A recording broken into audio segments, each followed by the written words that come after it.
Good evening students. போன கிளாஸ்ல நாம இந்தியாவின் அமைவிடம் பத்தி பார்த்தோம் இல்லையா? இன்னைக்கு நாம இந்தியாவின் முக்கிய இயற்கை அமைப்பு பிரிவுகள் பத்தி நாம பார்க்க போறோம். சரியா? சோ இந்தியாவின் முக்கிய இயற்கை அமைப்பு பிரிவுகள் அப்படின்னு பாத்தீங்கன்னா இந்திய நில அமைப்பை 6 பெரும் பிரிவுகளாக பிரிக்கிறாங்க. அது என்னென்ன அப்படின்னா வடக்கு மலைகள், வட இந்திய பெரும் சமவெளி, தீபகற்ப பீடபூமி, கடற்கரை சமவெளி, தீவுகள் அப்படின்னு பிரிக்கிறாங்க. ஆனா 6 பெரும் பிரிவுகள் அப்படின்னு சொல்லிட்டு மிஸ் 5 தான் சொல்லியிருக்கேன் இல்லையா? அந்த 6வது என்ன அப்படின்னா இந்திய பாலைவனம். இது வந்து போன வருஷம் புக்ல சொல்லியிருந்தாங்க. ஆனா இந்த வருஷம் புக்ல இதை மிஸ் பண்ணிட்டாங்க. 6 பெரும் பிரிவுகள்னு கொடுத்திருக்காங்க. ஆனா 5 பிரிவுகள் மட்டும்தான் நமக்கு கொடுத்திருக்காங்க. அதனால நீங்க இதை ஆட் பண்ணிக்கோங்க புக்ல. சரியா? இந்திய பாலைவனம். ஓகே. இப்ப இந்த 6 பெரும் பிரிவுகள்ல நம்ம ஃபர்ஸ்ட் பெரும் பிரிவான வடக்கு மலைகள் பத்தி பார்க்க போறோம். வடக்கு மலைகள் அப்படின்னாலே அது இமயமலை தான் குறிக்கும். சரியா? சோ இமயமலைகள் அப்படின்னு பார்த்தோம்னா இது இமாலயா அப்படின்ற அந்த வார்த்தை சமஸ்கிருத வார்த்தை. அதனுடைய அர்த்தம் என்ன அப்படின்னா பனி உறைவிடம் அப்படின்னு அர்த்தம். சோ இந்த இமயமலைகள் 2500 மீட்டர் நீளத்திற்கு நீண்ட தொடர்ச்சியா காணப்படுது, வில் வடிவத்துல காணப்படுது. இந்த இமயமலையோட இது வந்து எங்க இருந்து எங்க வரைக்கும் இருக்கு அப்படின்னா இந்த சிந்து பள்ளத்தாக்குல இருந்து பிரம்மபுத்திரா பள்ளத்தாக்கு வரைக்கும் நீண்டு காணப்படுது. இதனுடைய மேல் பகுதியில இந்த இடத்துல இமயமலைகள், இந்த பக்கம் மத்திய ஆசியாவில இருந்து வரக்கூடிய மலை தொடர்புகள் எல்லாம் சேர்ந்து ஒரு முடிச்சு போன்ற அமைப்பை ஏற்படுத்துறதுனால இந்த இடத்துல இதுக்கு என்ன பேர் அப்படின்னா பாமீர் முடிச்சு. இது உலகின் கூரை என்று அழைக்கப்படுகிறது. சரி, இப்ப இந்த இமயமலை அப்படின்னு பார்த்தோம் இல்லையா? இந்த இமயமலை எப்ப உருவானது, எப்படி உருவானது, அதை நம்ம தெரிஞ்சுட்டோம்னா அதை பத்தி படிக்கிறது ரொம்ப ஈஸியா இருக்கும். இப்ப இது வந்து ஒரு புவின்னு எடுத்துக்கோங்க. இந்த புவியில இது நிலப்பகுதி, இது நீர்ப்பகுதி. சோ நிலப்பகுதி பாஞ்சியா அப்படின்னும் நீர்ப்பகுதி பாந்தலாசா அப்படின்னு அழைக்கப்படுகிறது. இந்த நிலப்பகுதியானது காலப்போக்கில் 2ஆக பிளவுபட்டு இது அங்காரானும் இது கோண்டுவானானும் அழைக்கப்படுது. சோ இப்ப இது பிரிஞ்ச உடனே இங்க இருக்கக்கூடிய நீர் பகுதியானது அந்த 2 பிரிவுகளுக்கு இடையில உள்ள வந்துருது. அப்படி உள்ள வந்த அந்த பகுதிக்கு அங்க ஒரு கடல் உருவாயிடுச்சு இல்லையா? அந்த கடலுக்கு டெத்திஸ் அப்படின்னு பேர். இப்ப அங்காராவிலிருந்தும் கோண்டுவானாவிலிருந்தும் உருவாகின்ற ஆறுகள் தாங்கள் அடித்து வருகின்ற அந்த குப்பை, கூலம், மண், கல் எல்லாம் இருக்கு இல்லையா? அது எல்லாத்தையும் கொண்டு போய் இந்த டெத்திஸ் கடல்ல படிய வைக்குது. இப்படியே படிஞ்சு டெத்திஸ் கடலுடைய மட்டம் உயர ஆரம்பிக்குது. அப்படி உயர்ந்ததுக்கு அப்ப தண்ணி ஆட்டோமேட்டிக்கா என்ன ஆயிருது, விலகி போக ஆரம்பிச்சிருது. இப்ப தரை மட்டம் உயர்ந்துருச்சு. இந்த சமயத்துல புவியின் உள் இயக்க விசையின் காரணமாக அது என்ன ஆரம்பிச்சிச்சு அப்படின்னு பாத்தீங்கன்னா இந்த கோண்டுவானா நிலப்பகுதி அங்காராவை நோக்கி நகர ஆரம்பித்தது. இப்போ 2 செங்கல் இருக்கு. 2 செங்கலுக்கு நடுவுல களிமண்ணை வச்சிருக்கோம். இப்ப இந்த செங்கல் அப்படியே கொஞ்சமா நகர்ற மாதிரி வச்சுட்டு இந்த கீழே இருக்கக்கூடிய கோண்டுவானா, தெற்கு பகுதியில இருக்க கோண்டுவானா அதை நோக்கி நகர்த்தணும் அப்படின்னா இந்த களிமண் என்ன ஆகும், பிதிக்கி அப்படி மேல வரும் இல்லையா? அதே மாதிரி இப்ப இந்த பகுதி, இந்த டெத்திஸ் கடல் படிய வச்சிருந்த அந்த பகுதி வந்து அவ்வளவோ கடினமாக இல்லை. சோ அதனால இந்த கோண்டுவானா போய் அதுல முட்டும் போது அந்த பகுதியானது என்ன ஆகுது, மடிந்து மேலே உயரே எழும்புது. அவைகள் தான் இறுகி என்ன மாறுது, மடிப்பு மலைகளாக உருவாகிறது. அவைதான் இமயமலைகள். இப்ப இமயமலைகள் எவ்வாறு உருவாச்சு அப்படின்னு உங்களுக்கு புரிஞ்சிருக்கும்னு நம்புறேன். சரி, இப்ப இந்த இமயமலைகளை நம்ம 3 பிரிவா பிரிக்கலாம். என்னது? டிரான்ஸ் இமயமலை, மேற்கு இமயமலை, அடுத்தது இமயமலை, மத்திய இமயமலை, அடுத்தது பூர்வாஞ்சல் கிழக்கு. அதாவது இது டிரான்ஸ், இது மத்திய, இது கிழக்கு, பூர்வாஞ்சல் இமயமலைகள். ஓகே. இப்ப நம்ம மேற்கு இமயமலை, டிரான்ஸ் இமயமலை அதை பார்க்கலாம். இந்த இருக்கு இல்லையா? இந்த மலை வந்து காரகோரம். அதுக்கு அடுத்து இருக்கிறது லடாக், அதுக்கு அடுத்து இருக்கிறது ஜாஸ்கர், இங்க வந்து கைலாஷ். சோ இந்த மலை தொடர்களை மொத்தமா சேர்த்துதான் மேற்கு இமயமலை, அதாவது டிரான்ஸ் இமயமலைகள் அப்படின்னு சொல்றாங்க.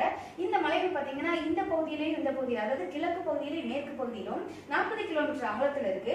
நடுப்பகுதி மட்டும் 225 கிலோமீட்டர் அகலத்துல காணப்படுது. இதனுடைய பரப்பு இது அதிகமா திபெத் பகுதியில பரவி இருக்கிறதுனால இந்த மலைக்கு என்ன பேரு அப்படின்னா திபெத்தியன் இமயமலைகள் அப்படின்னு பேரு. இங்க இருக்கக்கூடிய பாறைகள் கடல் வாழ் உயிரினங்களுடைய படிமங்களால் ஆன டெர்சியரி கிரானைட் கிரானைட் பாறைகளால் ஆனது. சரி, இப்போ அடுத்து இருக்கக்கூடியது இந்த இமயமலை, மத்திய இமயமலை. இந்த மத்திய இமயமலையை நம்ம மூன்றா பிரிக்கலாம். அதாவது இது மத்திய இமயமலை, அடுத்தது அதாவது இது பெரிய இமயமலை, அடுத்தது சிறிய இமயமலை, அடுத்தது வெளி இமயமலை அப்படின்னு மொத்தம் மூன்றாக பிரிக்கிறாங்க. சோ இப்போ ஃபர்ஸ்ட் பெரிய இமயமலை. இது பாத்தீங்கன்னா இங்க ஜம்மு காஷ்மீர்ல இருந்து ஆரம்பிச்சு எங்க வரைக்கும் இருக்கு, அஸ்ஸாம் வரைக்கும் பரவி இருக்கு. இதுதான் நீண்ட மலைத்தொடர். இது வந்து தொடர்ச்சியான மலைத்தொடர். இங்கதான் உலகின் உயர்ந்த சிகரங்கள், நிறைய சிகரங்கள் வந்து இந்த மலைத்தொடர்ல இருக்கு. இது சிக்கிம் மாநிலத்துல கஞ்சன்ஜங்கா, நேபாளத்துல இது வந்து எவரெஸ்ட், இது தவளகிரி, நந்ததேவி, நங்க பர்வத் போன்ற உயரமான மலை சிகரங்கள் இந்த மலைகள்ல காணப்படுது. மற்ற மலைகளை ஒப்பிடும்போது இந்த மலைத்தொடர்ல மழை பொழிவு ரொம்ப கம்மியாக இருக்கு. இந்த பகுதியில தான் பனி அதிகமா உறைஞ்சு இருக்கிறதுனால எங்க பனியாறுகள், அதாவது கங்கோத்ரி, சியாச்சின் போன்ற பனியாறுகள் இந்த பகுதியில உற்பத்தி ஆகின்றன. இதோட உயரம் பாத்தீங்கன்னா 6000 மீட்டர் உயரம் செங்குத்தாக உயர்ந்து காணப்படுகிறது. சராசரி உயரம் அது. சரியா?